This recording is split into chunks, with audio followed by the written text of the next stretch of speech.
Magandang araw sa inyong lahat mga kamatsas! Aba, may good news tayo. Wesley So versus Magnus Carlsen para sa pinale.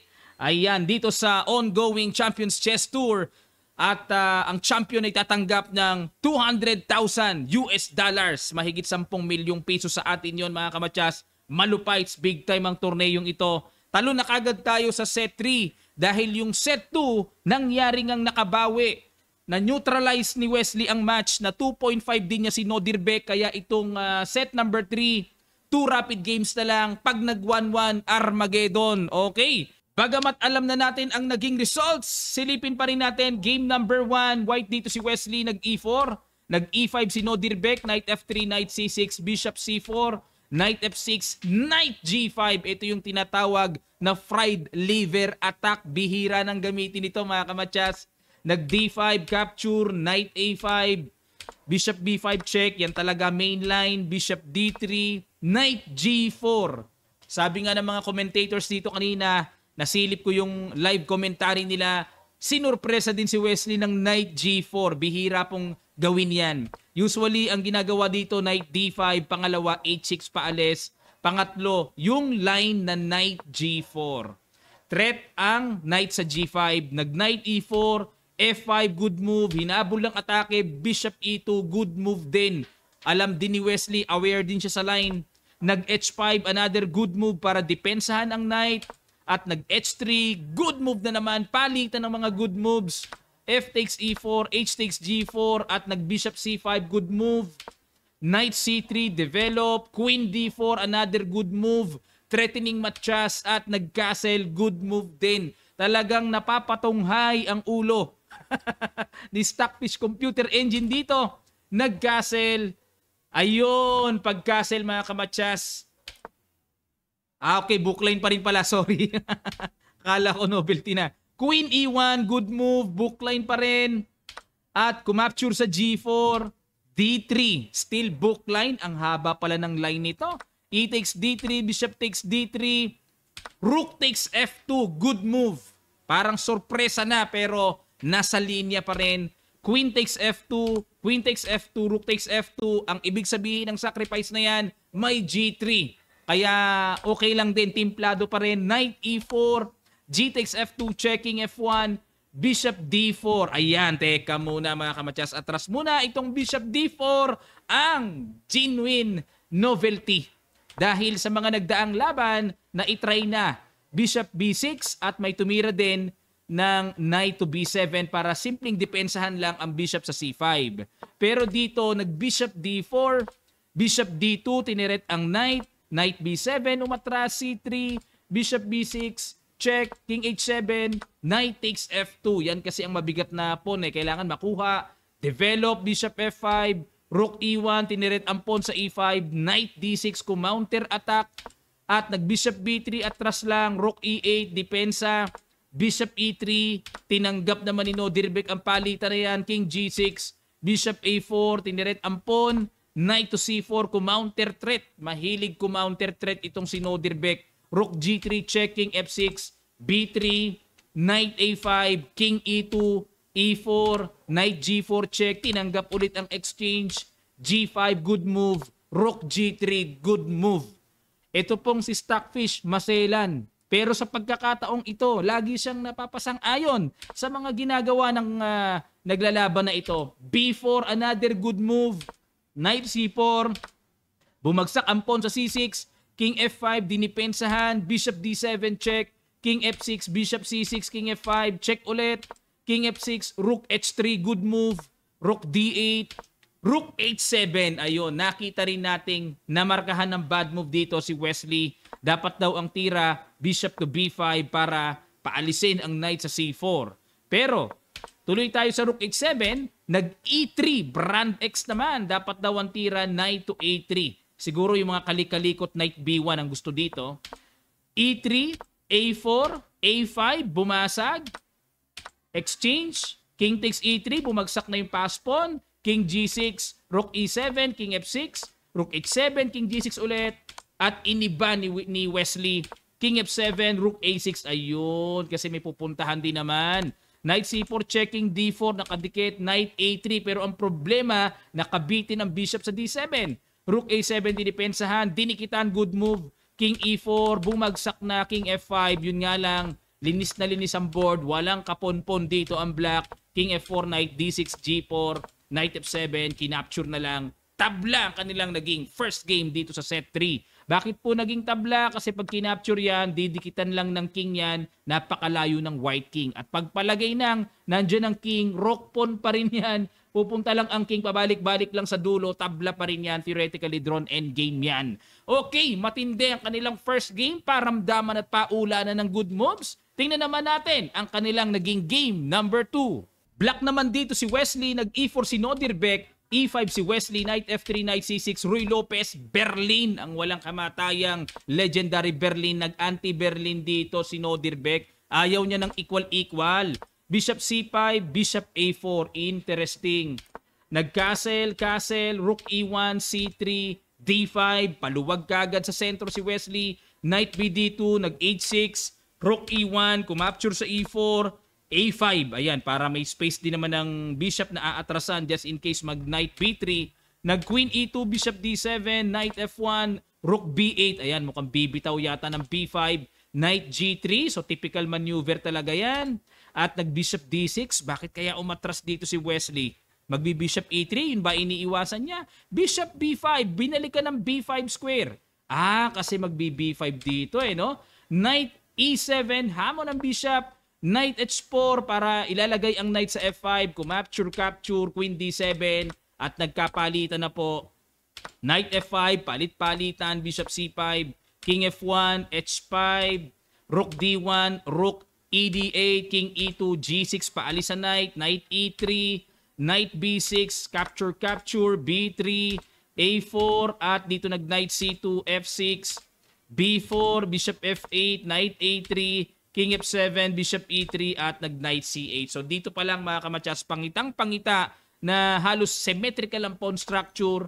F3, King E6, Knight C4, Rook D1, nag-pin, Bishop E7, tinanggap na ang exchange, B5, F5, C4, threatening C5, nag-Rook A8, C5, Bishop E7, pero wala po akong nakikita ditong ganong katinding magiging pilitan dahil halos pantay-pantay lang ang mga pawns.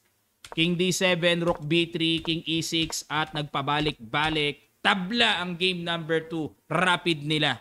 Kaya humantong sila sa Armageddon at doon nagkapisakan mga kamatsas. Puntahan na natin ang Armageddon fight. White dito si Wesley nag C4, English opening naman ang kanyang binitawan dito. Nag E6, G3, D5, Bishop G2, Knight F6, Knight F3, C5. Ayan. Napunta ngayon sa Queen's Gambit, Tarrasch variation.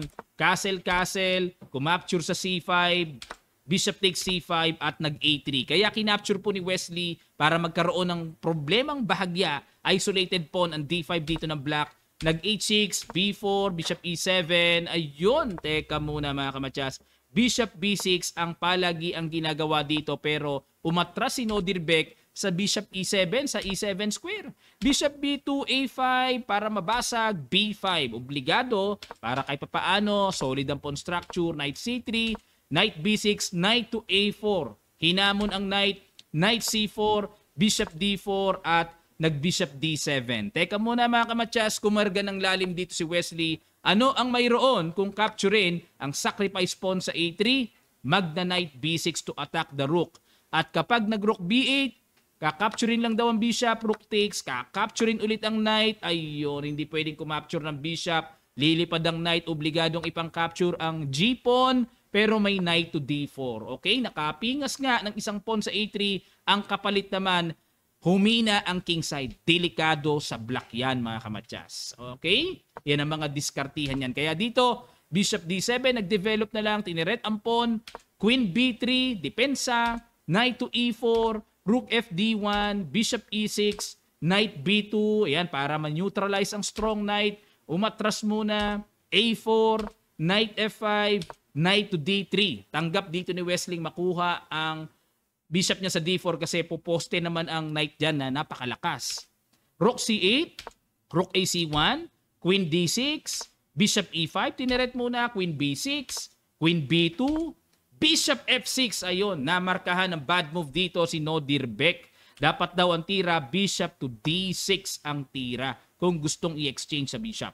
Pero Bishop F6, kinapture, good move, Knight takes F6, at nag-Knight D2. Binalikan din naman ng bad move ni Wesley. Dapat daw ang tira, straight to the point, Knight F4 para ma-pressure kagad ang isolated pawn ni Nodirbek sa D5. Pero nag-Knight D2, bahagyang umatras, parang na-passive eh. Knight D4, Brand X din naman ang ginawa dito. Okay. Tineret ang pawn sa E2. So dito po mga kamatsas, must win si Wesley. Yun ang mabigat na sitwasyon dito. Kahit lamang siya sa oras sa Armageddon, must win naman. Si Nodirbek, tabla lang ang kailangan, tapos na si Wesley.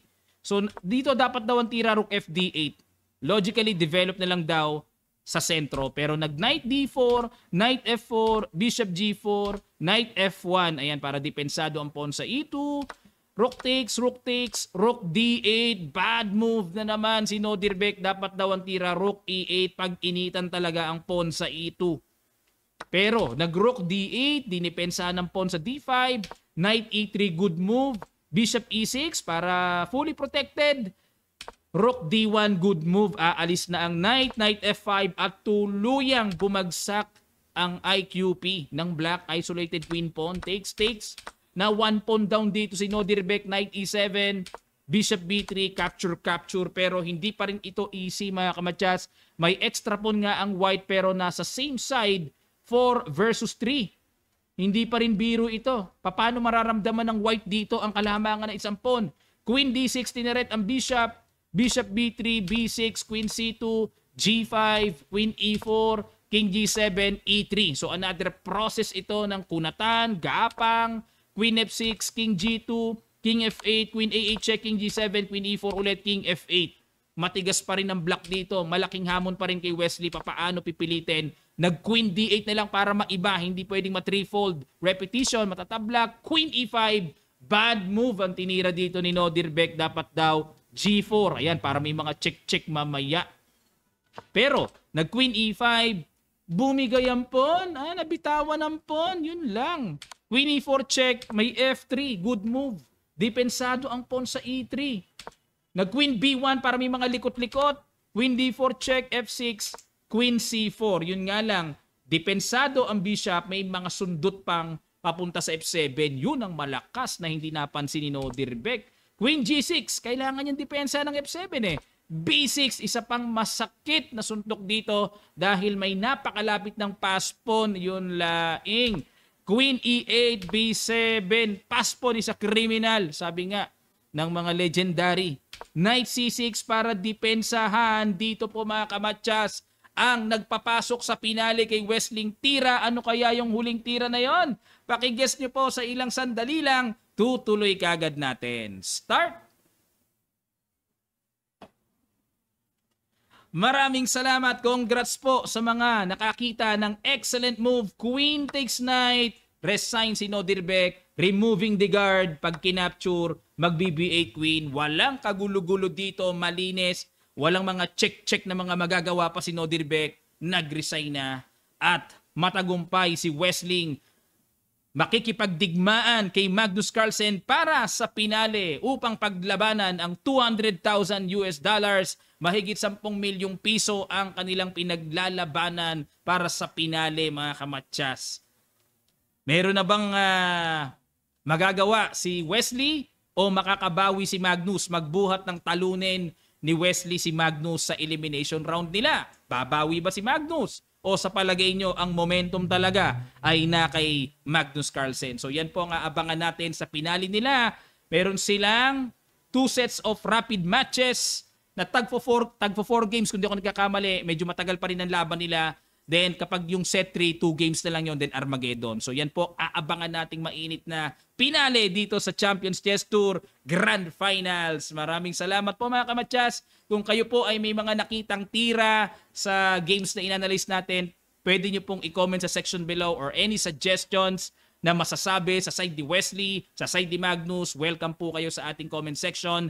And huwag nyo pong kalimutang mag-subscribe click the subscribe button and click the notification bell all para lahat ng ating mga ina-uploads, streaming activities ay lagi kayong man-notify at updated kayo. Maraming salamat. Magkita-kita pa tayo sa mga susunod pang chess updates.